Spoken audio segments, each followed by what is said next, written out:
All in. That off. 10 fillies over 1 mile in the opening race. The flat is back at Leopardstown Maiden. Well away Curvature. On the rail is Warm Heart as they race the end of the first 200 yards. They're followed by Boulder's Love with the rail position. Persian Jewel on the inside of One from Mum, and then Snowdonia's Song and Gulf Pearl is next, and then Hazalea, Kitty Kitty Roa. The back marker is Tender Kiss. A little over 6 furlongs to go. The leader is Curvature, showing a length and a half in front of Warm Heart in second, 2 lengths back to Boulder's Love in third, and fourth is Persian Jewel, and then One from Mum, who's racing in company with stable companion Gulf Pearl, and then Snowdonia's Song has a Leia Tender Kiss, relegates Kitty Kitty Roa to be the back marker. Coming out of the back straight, the leader is Curvature and Shane Foley by less than 2 lengths to Warm Heart and Ryan Moore, and third is Boulder's Love and Gavin Ryan. After the favourite is Persian Jewel as they come up to the 4 furlong point, the halfway stage. These are followed by Gulf Pearl and One from Mum, and Snowdonia's Song has a Leia Tender Kiss, and Kitty Kitty Roa is the back marker. 8 to 10 lengths covering the field as they come up to the final 3 furlongs. In front is Curvature from Warm Heart, tracked by Boulder's Love. Then Persian Jewel on the inside of Snowdonia's Song.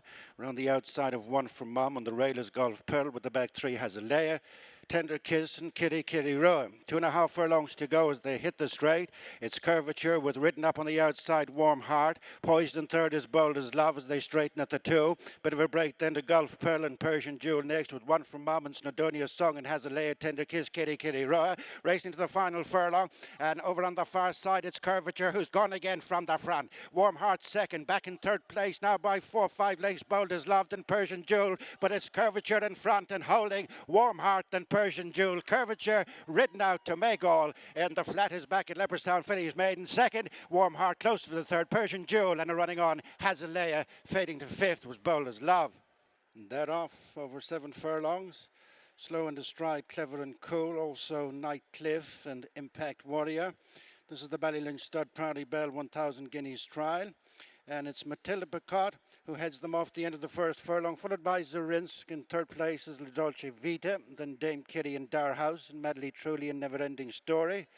With the final 3 continuing down the far side, Impact Warrior, Nightcliff and Clever and Cool. The leader is Matilda Picot by length to Zarinsk, disputing second place with Dame Kitty.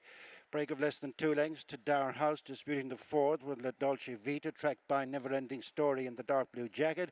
2 lengths then to Madly Truly, who's in between Impact Warrior and Clever and Cool, with Nightcliff the back marker. Coming up to the halfway stage, and Zarinsk pokes up in between horses to just lead. Matilda Picot, the yellow cap on the inside of Dame Kitty, followed for home by Darhouse, and followed by La Dolce Vita, tracked in by Never Ending Story with the final 4. Impact Warrior, Clever and Cool, Madly Truly's lost ground with the back marker continuing to be Nightcliff. They straighten up at the 2, and it's Zarinsk in the middle of the track.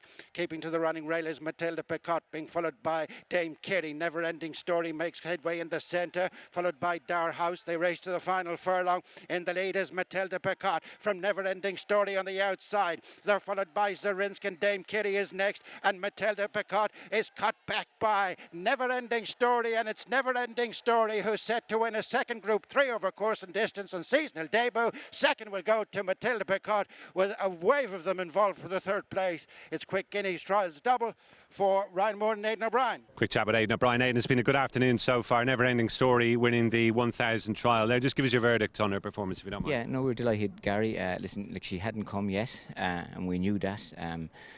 Jamie's been minding her, and Trevor and Wayne rides her out and rides her in all her work. She, of course, is not there yet, but rather than working her hard at home, we felt let her run, and then we could back off and then we could prime her. So that was the plan. Ryan gave her a beautiful ride. He let her go asleep, and he just left her come home well. But he was very happy with her, but it was tough ground out there. So hopefully she'll go into one of the Guineas now, and we think there's every chance that she will even get further than a mile, could get a mile and a quarter well.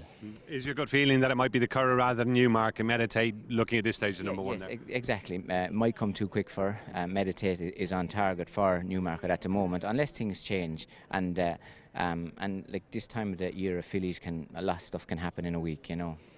And Aidan, Hans Andersen earlier on in the afternoon, did he do everything you hoped he would? Yes, very happy. We obviously were trying to split up the horses. We felt a 7 was plenty short for him. The plan with him now is maybe go to a French Guineas or a Irish Guineas, maybe onto a French Derby. But we always felt that he was going to be very happy to go 2 mile and further. But we were delighted with him today. He relaxed and he quickened very well in that ground. So no, and like say Carum rides and Andrew's in charge of him. So and Tully led him up. So no, they're very, very happy with him, you know. So Davey led him up. Sorry, no, but, very happy with him. You have to be very happy, Gary. Really. He came up a little bit short in his last couple of runs last year. Do you think we're going to see a better Hans Andersen this time? I think no doubt. I probably ran him too short last year, kept him too short, where we should have let him go up to a mile, and I didn't. But there was other horses in those slots, and that's why he stayed at where he was. But he was trying to go a mile last year. It was fine starting today over 7 in that ground.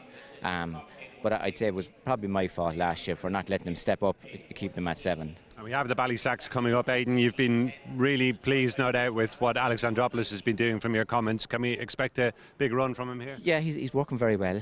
He will improve from the run, obviously, on that ground. He has form with ease in the ground. He relaxes, he quickens. We haven't really asked him too much, but we're very happy with what he's doing, Gary. And listen, obviously, we're looking forward to seeing him run, get him started now. The other 2 horses both won their maidens as well. Realistically, are they a little bit below him as going into the race? Yeah, the other Camel horse ran very well. He won first time out, and then he was green when he ran in France. He was second, but he's a horse going to get 1.25 miles and 1.5 miles well, a big horse. But he's working nice as well. But Alexandra is working a bit better. And then Seamus' horse, a tough horse, won nicely. He's lazy at home, won nicely when he won his maiden, and the 1.25 miles will definitely bring out the best in him. Look forward to seeing them run. Aidan, as ever, thanks very much. Pleasure, Gary. Thank you. Watch live racing now on racingtv.com.